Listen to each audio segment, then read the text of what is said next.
Come to me, you that are weary and are carrying heavy burdens, and I will give you rest. Take my yoke upon you and learn from me, for I am gentle and humble in heart, and you will find rest for your souls. For my yoke is easy and my burden is light.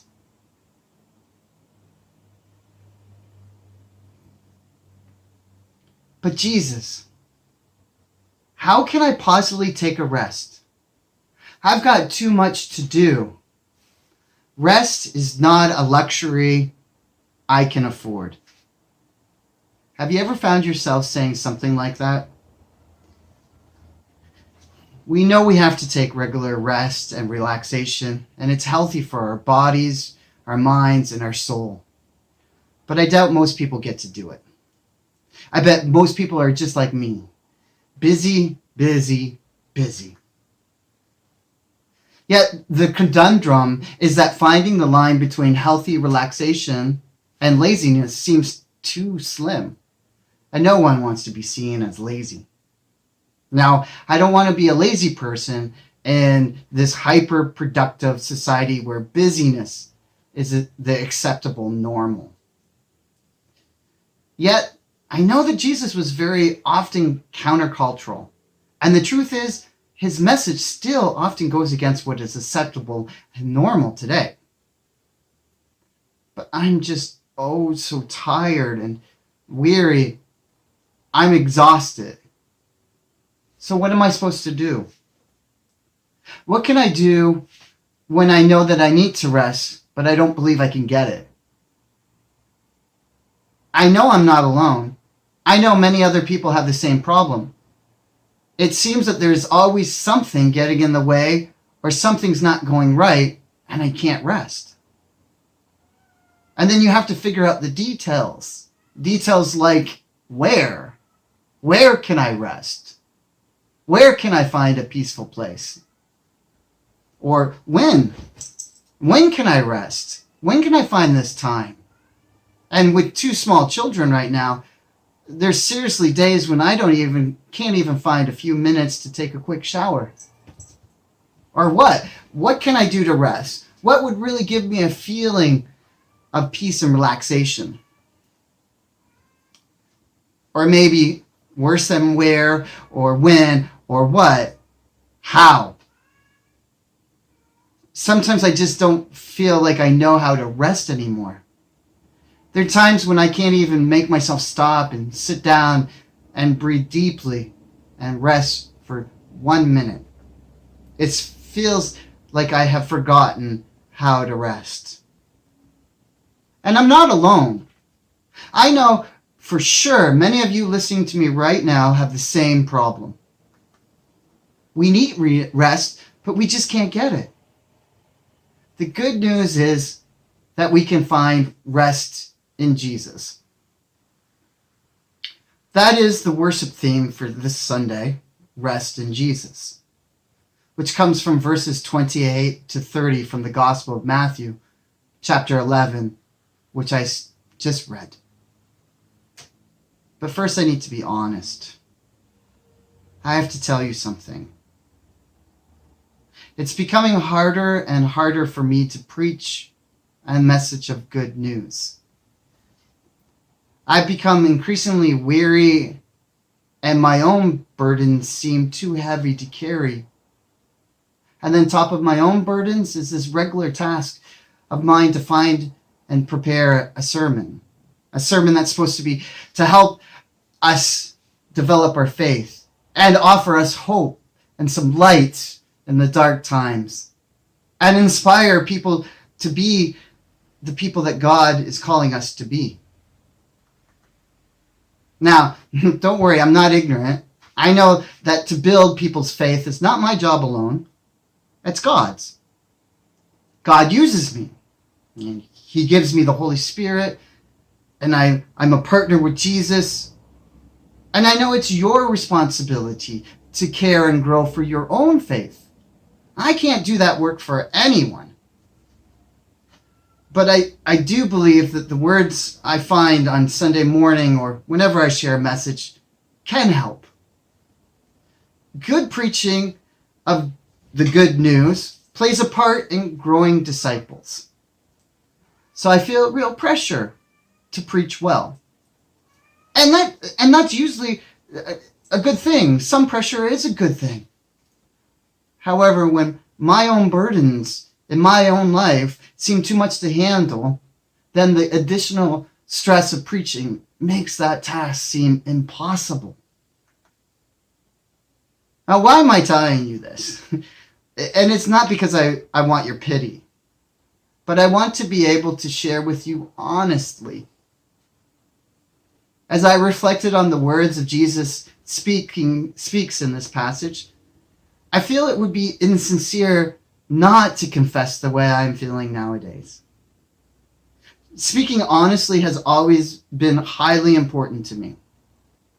But more significantly, I know that being honest about certain things can lead me to become more vulnerable or more open to God's will.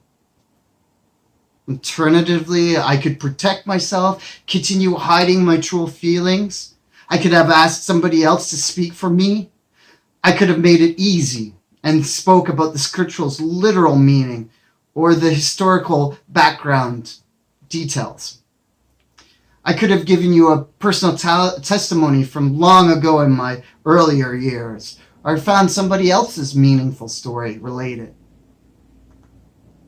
Instead, I would rather tell you about how I'm doing and why I may be one of us that is in most need to take a rest in Jesus. How are you? It's a simple question, right? But it's not always easy to assess the status of our own personal well-being. If we are out of touch with ourselves, we may not be aware of how we really are doing. While I'm not an expert, I think there are two realms that I need to consider when I'm checking in on myself. One area is the world around me, and the other is the world inside me. Of course, the world around me and what is inside me are connected, but there are conditions from both areas that affect just me personally, where some other things impacts us all. Right now, the coronavirus pandemic has a negative effect on me and everybody else in the world. We share this bit of bad fortune together because the disease has affected us all, either in a personal way or indirectly. Everyone has to make sacrifices, give up some of our freedoms. We've been forced to change things in our everyday lives. As well, there is the negative effect the pandemic is having on the global economy, which we are only just beginning to feel the impact. It disturbs many factors like unemployment, and as countries' jobless rates rise, real people will be or are already out without jobs. As well, it means that our young people who are looking for a good job will find it increasingly more difficult to find any type of employment.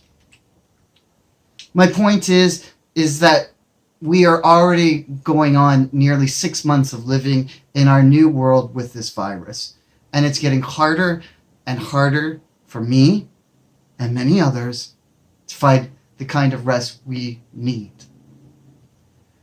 And the COVID is not the only crisis the world is facing right now, but it is the issue that is the most imperative worldwide.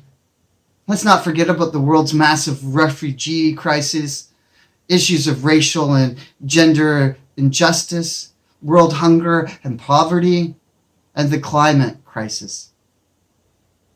Simply putting, the situation of the world today is grim, bleak, and depressing.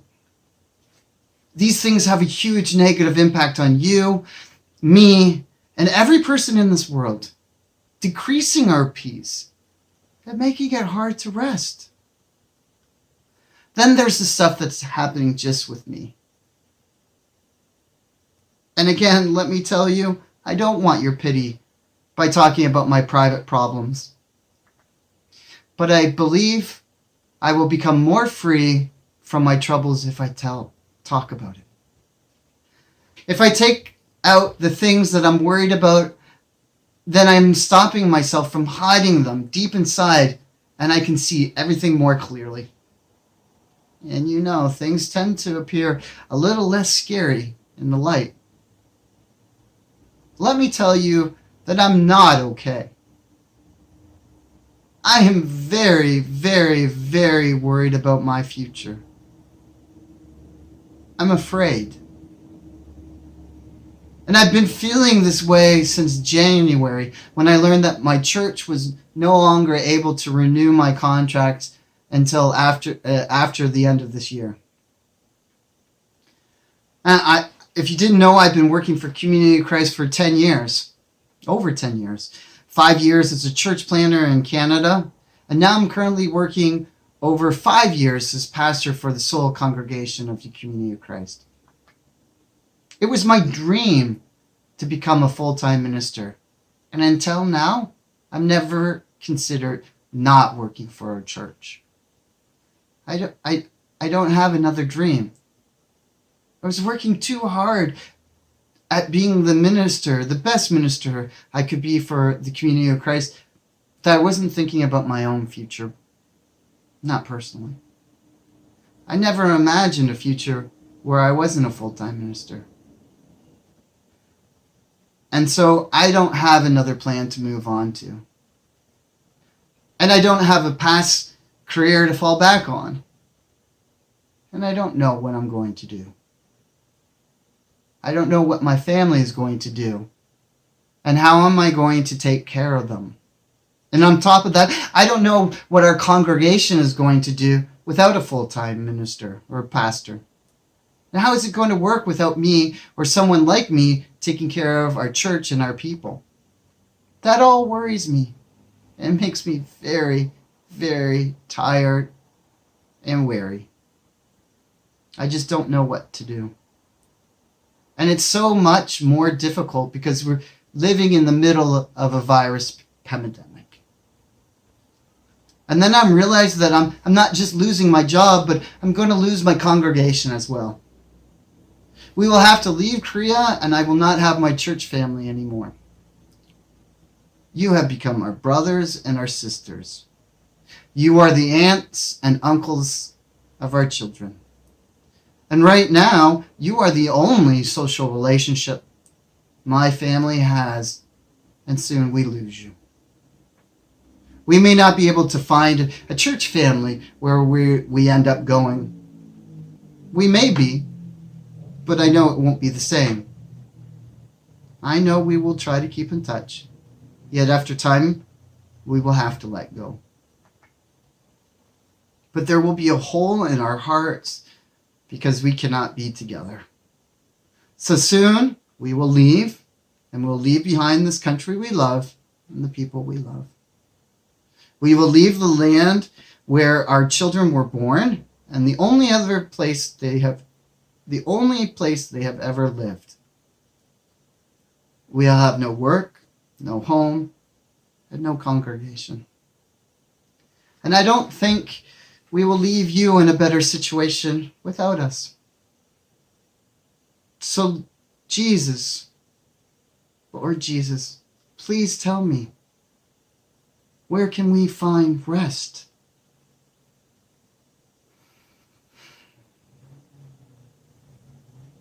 I confess all my deep feelings to you now, because even in all of our uncertainties, the answer has never changed.